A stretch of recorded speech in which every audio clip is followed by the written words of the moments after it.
It's time for You Asked, where we answer questions from our community. It's very dramatic, isn't it? Thanks to everyone who participated. Our first question is from Haley. Haley wants to know how to find the best person to contact at a media platform. I think that depends on the platform, but there are some general rules and guidance to think through. One is zero in a publication and try to figure out who's got beat or who's got the interest level or would be most likely to be interested and want to cover. So organizations, publications are often far more decentralized than you think. I'll give you a quick example. Within DMN, Ashley is constantly coming to me with ideas. So it doesn't have to trickle down from some editor or publisher or anything like that. Try to identify a target and go for that. There might be more than one, but don't feel like there is the editor you have to talk to. It's probably rarely the case. Most publications tend to have a contact form on their website, and I know that seems extremely general, but if you're just doing a general blast, you can hit people up there, and if you make your intro interesting enough, we'll probably read it. Yeah, because you're always on the hunt for a good story, right? Yep. Yeah, that makes sense. Okay, next question. Kristen and Chris have similar questions, and actually I think they've got similar names too. Kristen wanted to know how to approach a music journalist, and Chris wants to know how to pitch a music journalist. I've had people reach out to me on Twitter, which I don't object to. I have my DMs open for that reason, so people can contact me any way they need to. As far as the pitch question, that kind of bleeds back into what I was saying earlier. Make your early pitch interesting. If I'm not hooked in the first 2 sentences, I'm not going to read your whole press release.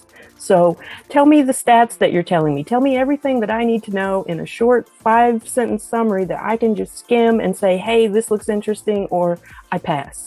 I think that's really important. That's it. You've got to really, there's the whole, investors talk about the elevator pitch. It's a widely overused cliche, but it goes it goes with journalism as well, because on the other side, just by the nature of what we do, we just get absolutely inundated with different story ideas, pitches, this artist, this release. And it takes a little bit of the fun out of it, because we know that behind every email or every startup or every idea, there's something interesting, there's something going on. But just from the practical vantage point of just hours and time, and you have to pick a topic and go, it's just impossible to navigate it. So short, quick pitches that are interesting have a much better chance. Absolutely. Good to know. This one is from George. He wants to know, what is the best way to get attention from the media as an independent artist? My answer to that would be the same answer for how an independent artist would get attention from a major media company. And that is through traction, and specifically stats and data. So if there's a story, there's a story.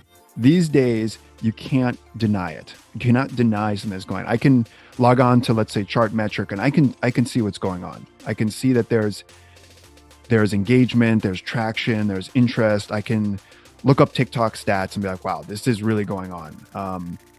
It's interesting. Ashley uncovered some really interesting things happening around the band Hoobastank on TikTok. And you can just see the data. It's right there. The story is there. And so that's going to be interesting to publications. It's going to be interesting to other people. It's going to be interesting to Universal Music Group. A lot of people. It tells a story. The data is going to tell the story. Anything to add there, Ashley? No, Paul's absolutely spot on. You can't really deny what's happening with data and what we get from massive rises in success. I mean, if you've created something that's popular and people are enjoying it on TikTok, they're sharing it to Instagram Reels, it's blowing up, it's going to be there. We're going to see it and we're going to know about it. Rahul wants to know, well, this is the way he's written it. New update of 2021, I am confused. I don't think you're alone, Rahul. So what's cut through the fog of 2021? Is that the question? Yeah, I guess. And, maybe from your perspective as news reporters and writers? I would actually point to a lot of optimism that's happening around the edges. So let's just take live concerts, for example. So there are very few companies that have had it worse in the past year than Live Nation. They've had quarter over quarter revenue declines of 95%. If you look at their stock price is actually back where it was pre-pandemic. And so, you can always say, well, there's a lot of, there's a gap between the market and reality, but actually, there's something going on there. There's a lot of healthy optimism about wanting artists getting prepared and companies getting prepared to return to the road. And there's endless amounts of pent-up demand. I just read this morning, we just got an email actually from the Weeknd's team that they're saying that they've sold over 1 million tickets to his upcoming tour. And the Weeknd doubled down. He paid $7 million on top of $10 million for this very elaborate Super Bowl production. And that's an investment. That's a bet on the future. And of course, not every artist is the Weeknd. I get it. But that speaks to a lot of optimism that's out there about this business coming back and good things happening. I think Paul's absolutely right. There seems to be a lot of optimism about when live music can come back. And that's a question I've seen asked. When will we be able to go to live shows again? When? Well, I mean, that's a question that Dr. Fauci can answer. And he sort of has in some of the things that he said. But the sheer optimism in getting back to quote unquote normal, there's not going to be a normal, and I don't think it's going to explode. It's going to be way more than normal, and then we'll have to settle back down to normal, because once everything is ready to open again and we're ready to go, it's going to be like a rocket taking off. Well, let me throw this little one in for you then. What would you not want to return to the normal from before? Ooh. Within the music industry or in life in general? In general, maybe. Let's make it interesting. Hair-pulling traffic jams in Los Angeles. Man. Luckily, I don't have that problem. Working from home has been pretty awesome, I'll say. I've really enjoyed that. Right. So what do you think will happen in the future of music, let's say 10 years from now? And this is from DGE. I think gaming will be a much, much bigger part of the music industry than what it is today. I mean, like I said, artists are starting to treat games like tour stops that, no, we're going to do this, we're going to do that. But 10 years in the future, I would say cryptocurrency might have a big portion of the music industry too, because blockchain technology that powers cryptocurrency is really immutable. It's something that you can put into ticket sales. It's something that you can control artist merch with. There's so many possibilities and applications that have not yet been explored, but I do think that's the future. Maybe not today, but 10 years from now? Yes, absolutely. Paul, do you want to borrow my crystal ball? Yes, the 10 years is really hard, though. It's important, I think, to try to identify different changes and possible trends, because it's really hard to tell. But we were speaking earlier about how it's important to get to the punch, both in writing and then in pitching. And this is everywhere. So I think if you search what is the average length of a song, we have an article about it that pops up to the top, because so many people are curious, like, what is the average? Or it's either what is the average length of a song, or are songs shorter now, or something to that effect.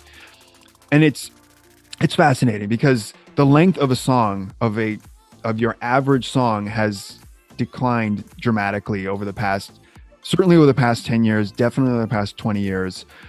I was taken aback. I think it was a year and a half ago. Kodak Black released an album with 24 tracks, and one of the songs was 1 minute and 30 seconds, which that would have been filler. Again, let's date myself, but that would have definitely been filler. Early 2000s, like that would have been an interlude on a rap album, nonetheless. But that was one of his standalone songs. So you're seeing like that. That's an interesting trend. TikTok, they're not lengthy formats.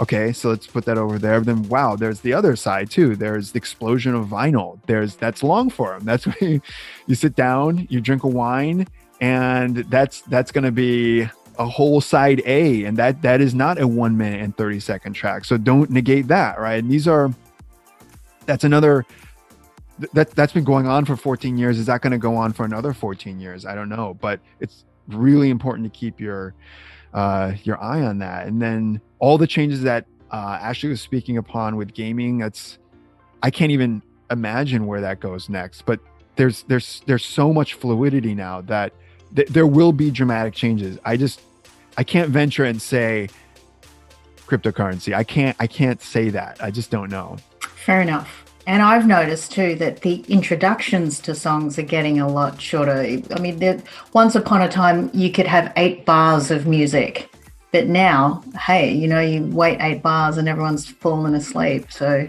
who knows? 10 years there'll be no intro. We'll be starting from the end of the song. Go backwards. Yeah. It's revolution number 9. Just go backwards. You got that one. Okay, cool. Okay. Leon wants to know how to turn listeners into fans. I'm going to say this is difficult. Of course, it's achievable, of course. But the trick, it's gotten trickier because a song, catching on with one song or engaging with one song or getting on a marquee playlist is not the same as, or necessarily the same as, engaging with an audience. So I think the perspective has to always be there, that your audience and your relationship with your audience is absolutely critical and will pay you the rich dividends in the long term. There have been numerous accounts and stories that I've seen in which an artist will get a marquee slot on the Chill Hits playlist or something on Spotify, millions of listeners, and their song is playing over and over again, and they're getting like nice royalty checks off of this, and those people cannot take that outside and reach their audience with that. It's not the same. It's not to say that that's bad. It just means that needs to still be developed. So it's a perspective, and I just hope that artists that have that traction can learn from that, try to get more playlist ads, and then over time people start to turn their head and they go, oh, I favorited that track. Okay, that's in my liked songs now. Like, who is this guy? Oh, cool. Okay, then they're in the section that is, about that artist, and like, oh, tour date. Okay, starts to develop. It can take a lot of time, but it's always got to be a preeminent consideration. I would argue that it's pretty important to maintain a good social media presence too. I mean, I know a lot of artists don't necessarily want to put themselves out there that way, and if you don't, that's great. You can hire a team to do that for you. But if somebody searches or happens to run across your music on Spotify and they're like, oh, I'm curious about this artist, I want to know more, they're going to go to your Twitter page, they're going to go to your Facebook page, they're going to go to your Instagram. And if you don't have that, you're missing out on creating a fan. Yeah, and you just don't know when that opportunity is going to come. Absolutely. You can never predict it. So when you have it ready to go and you're keeping it updated, you're engaging with your fans, you're creating content for that, even if it's not necessarily music related. Sometimes fans just want to know about you as a person. What are you doing in your life? What's happening to you where you live? Yeah, awesome advice.